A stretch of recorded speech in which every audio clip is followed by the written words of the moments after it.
usiolewe na mtu ambaye hajaanza kufanya anachodai anataka kuja kufanya. Kwa mfano anasema mimi ni mfanya biashara, usinione hivi ni vile sina mtaji, ila biashara imelala hapa. Mwambie hamna, anza kwanza. Hata kama ni laki, uizungushe iwe milioni. Nikiona vile najua naolewa na mfanya biashara, biashara unaiweza. Usijaribu kuniambia biashara imo ndani, sioni, unaiona wewe. Siwezi kusaidia ambacho sioni. Mimi ni mtumishi, ni mwinjilisti wa kimataifa, uhubiri ni kuone ukiwa unapanda ndege kuelekea Kenya au train.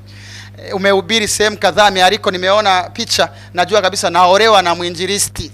Tutasaidiana kuhubiri injili ya ufalme. Ila hujaanza, tafadhali nisamee. Mimi sio mtu wa kufanya majaribio. Maisha sio ya kujaribisha, we live once. Tunaishi mara hii. Hatuna muda wa kufanya mazoezi ya kuishi na kufa. Ishi mara moja.